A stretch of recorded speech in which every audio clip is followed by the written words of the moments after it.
Alright, what's up you guys? This is Devin from CenturyFX Studios, back with another video, and today we're going to be talking about the death of the Canon 7D lineup. Oh my goodness.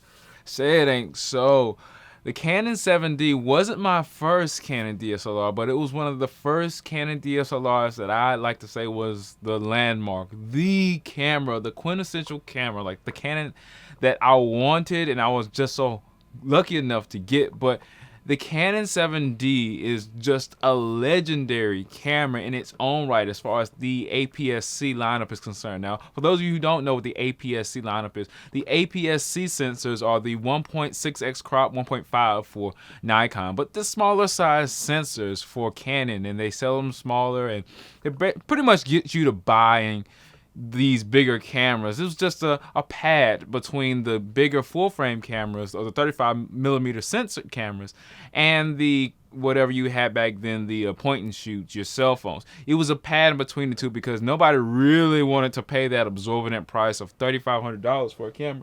Now, here I have the 7D Mark I on the table, which is still tried and true. Came out in 2008, or actually it came out in 2009. And it's still rolling true today. I can still use it. I can cut it on. It doesn't have a battery in it right now, but I haven't been using it as much. I've been using the 80D. I've been using. I've also been using the Nikon D610. I've also been using the 6D and the A7R Mark II from Sony. So this one has kind of taken a backseat because the image quality is inferior, but the actual the ability to use a camera, what am I trying to say?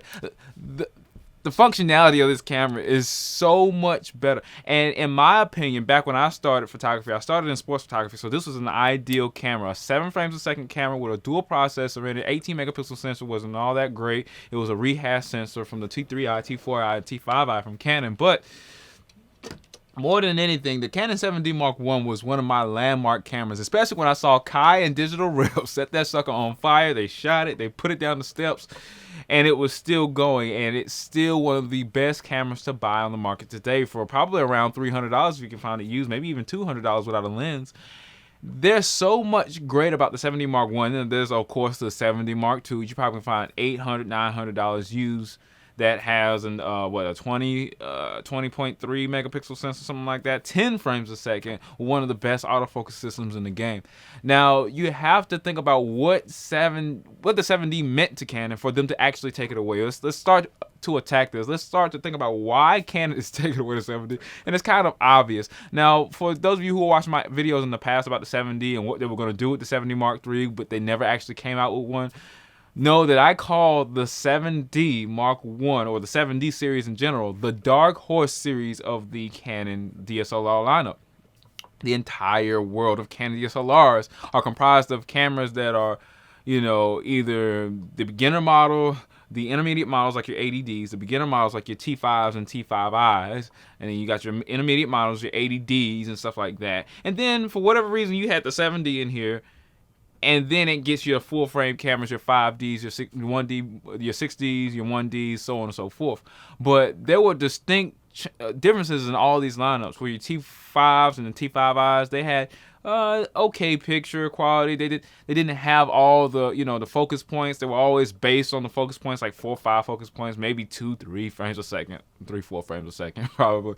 Probably had the bare bones on the video quality. And then you stepped up to something like your 80Ds, your 70Ds, which had dual pixel autofocus, flip out screens, pretty much anything modern that would get people who want to buy cameras but don't want to spend the full frame price into getting into camera. Like they want everything that you needed, pretty much jack of all trade, master of none kind of camera, but it didn't give you the full frame quality. You would have to shell out a lot more for that full frame bokeh and the full frame pixel density. Actually the crop frames are a little bit more dense on the pixels, but as far as how much light you can let into the sensor, giving you better dynamic range and all these other stuff, low light quality, you would have to shell out a lot more. Now here comes the 7D, where it sits kind of smack dab in the middle of everything. The 7D is more of the dark horse. Nobody really, I'm going to say everybody knew about it because it was so popular, because it was a fast camera, and it was one of the first cameras in its class and its price that could give you 7 frames a second, a high burst rate that felt like the D series. Nothing Nothing I have in my camera bag feels like this D series camera unless it's a 5D or a 1DX. Nothing feels this hand grip, because they got big hands. I need a big hand grip. I need something. It's what's this joystick nipply thing that Kai used to call it, and you could flip over you had everything right here on this side and a big screen. You didn't have everything just randomly placed like the 6D Mark One shade, and you didn't have everything just randomly placed everywhere. And like this, for example, the 6D Mark One, which retailed at about the same price the 7D Mark One did, it came in with all these weird button configurations where you have to reach this way and reach that way and do all this stuff. No joystick for your focus points, but the 7D Mark One did. And then you had an inferior focus system, which you would think that the 7D Mark One, which came out around the same time as the 6D Mark One, would have the same type of focus system. Matter of fact, I think the 6D Mark One came out after the 7D Mark One, which made it even more confusing. So you can start to see where Canon started to have troubles differentiating different branches. They started to come out with so many different cameras, and they still are doing it today.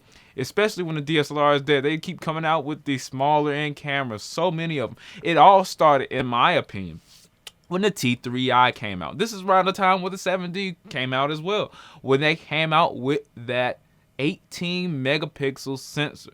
When they came out with the T1i, which came out before the 7D Mark I, they had a 15 megapixel, but it was not long-lived. That 15 megapixel sensor was not long-lived. Now the 18 megapixels was long-lived, and I think the reason that is because the ratio. Now usually when they make a certain resolution of sensor, it's because of the cost in reference to the price. For example, the 35 millimeter format sensor came out because they like the quality in reference to the price. Now we can make bigger sensors, but for the price they were getting, they couldn't mass produce it and have people want to buy it. Now, I think that's what happened with that 15 megapixel sensor from the T1i. They could mass produce it, but people wouldn't buy it. So they came out with the T1i, which was one of the only cameras that had a 15 megapixel sensor from the Canon, and I think was an awesome camera. Then they came out with the T3i. After the T2i, the T2i also had this sensor, which is an 18 megapixel sensor. Once they came out with that, they were like, oh, well, we can mass produce this, just 3 extra pixels, and a lot of people love this sensor, the quality that it's getting out of it, and the low light ability of the ISO. We don't have to jump too high in megapixels to make our ISOs look bad, and we can come to an agreeable spot. So Canon had that 18 megapixel sensor, I would say, for like 8 years after that.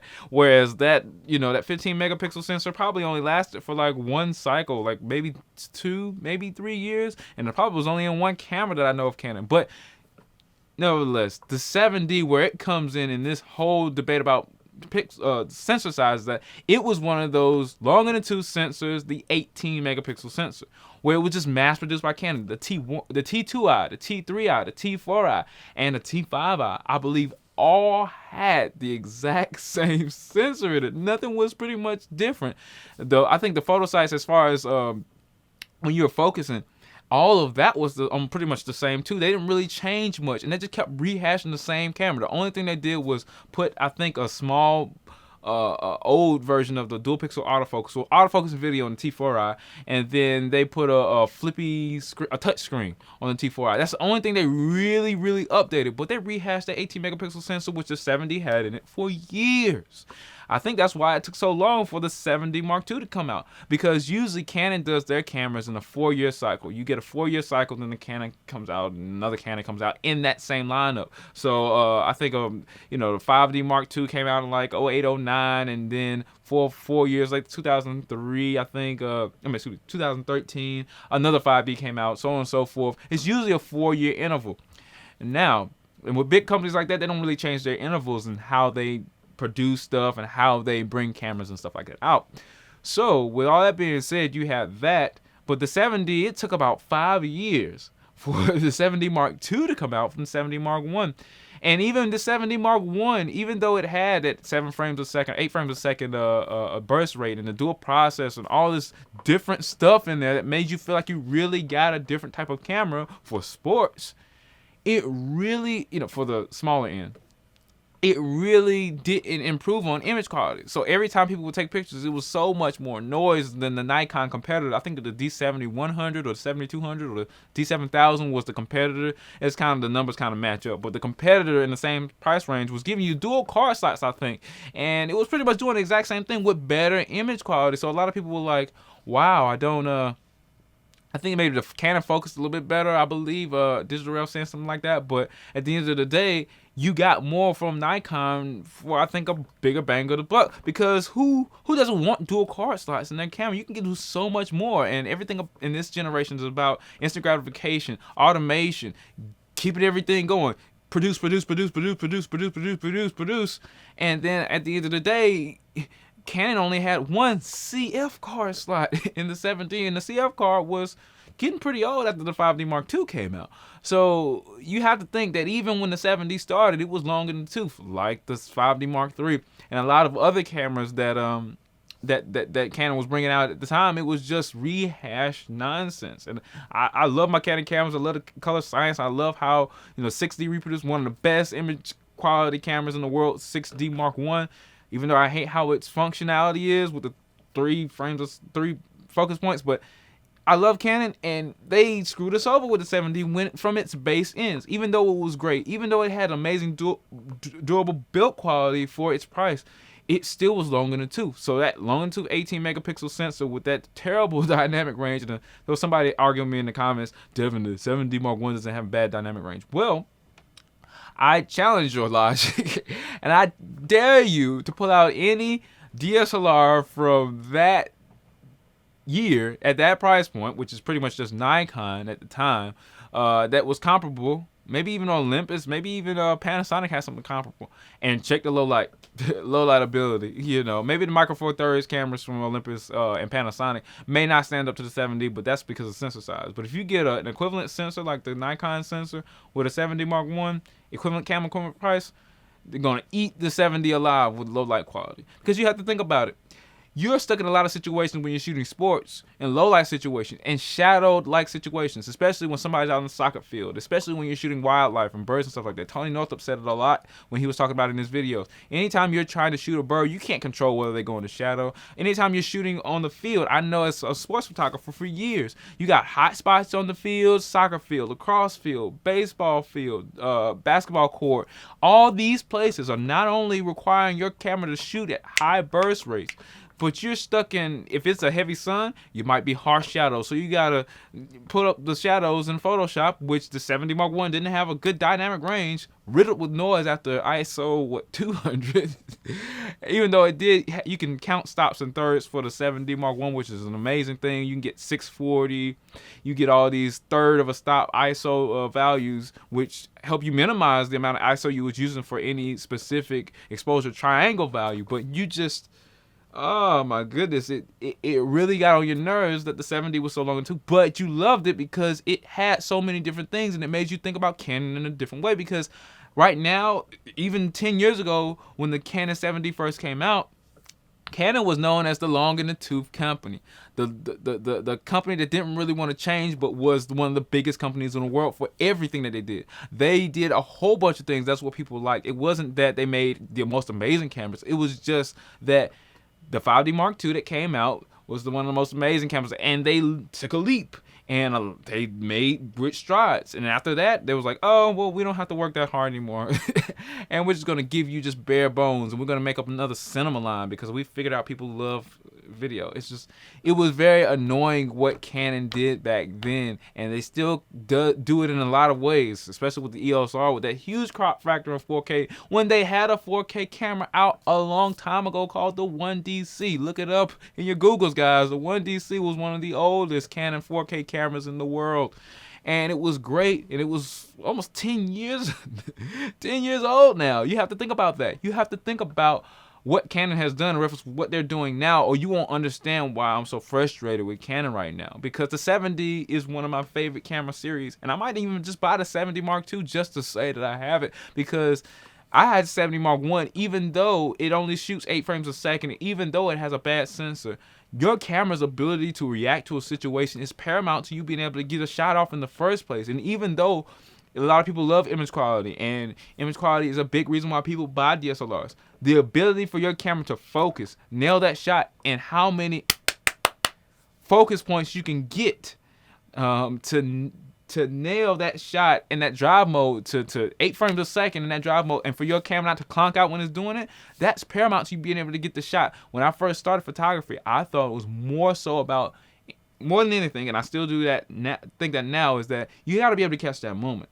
And if you're able to catch that moment, capturing a moment that nobody's ever seen in their life, it's kind of like those slow-mo guys when they slow all the footage down. It's like, I've never noticed that about that situation, even though I see it every day.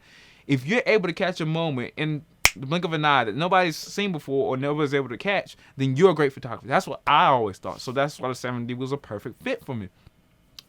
Even if it didn't have all that great low light quality, even though the focus system, even though it was great at the time, it wasn't as perfect as it should have been. But I couldn't tell the difference because I was relatively just starting on sports photography. So there was a lot of things about the 7D that I was frustrated about when Canon first came out with it, even though I did like it, and even though I wanted to upgrade to a full frame camera at the time. Now, some other things you need to think about the dark horse of the Canon lineup, the 7D, is the fact that they didn't know what stuff to put into it. Especially when the 7D Mark II came out. This is the funniest thing I had ever, because I didn't own a full frame camera, and I didn't own a 1DX at the time, but when the 1DX came out, it had one of the most advanced focusing systems that Canon has ever, any DSLR manufacturer had ever came out with at the time. And you could select all these scenarios that were preset for you, and you can adjust it. You can adjust, the acceleration of the focus points. You can accelerate how it moves across the screen. And not only that, the 1DX Mark I had one of the most vast, was it 65 autofocus points? And it was as spread out as it possibly could be with that 18 megapixel at the time sensor. So you have to think that, wow, everybody was amazed when the 1DX came out for $6,500 pretty much, or somewhere around that $6,000 range. And then the Canon 7D Mark II came out with the exact same focus system, 2-3 years later? And then everybody's like, why are we paying $6,000 when this first came out, and we got a crop frame sensor now that costs $1,700 at retail, and it got the same focus system? The only difference between those two cameras really was the sensor. And the 7D Mark I had a 20 megapixel sensor in reference to that 18 megapixel on the 1DX Mark I. Now, of course, the 1DX Mark I shot like 13, 14 frames a second, some 12 frames a second, some outrageous number, but some glorious number, some great number, because for cameras that's great. But you have to stop and think, 10 to 14 frames a second is not that big of a leap. Now, 4 to 7 frames a second, when your camera can't process that much, it's a big leap. But when your camera has a dual processor in it and you're shooting 10 frames a second, it's not that much of a feat for it to shoot RAWs. And same thing with the 1DX Mark I. I mean, dual processor with probably one of the best processors. It's not that big of a deal for the 1DX Mark I to shoot RAWs. It's not. And so with the 7D Mark II coming out with the same focus system, it's like they cheated Canon users out of at least $2,000.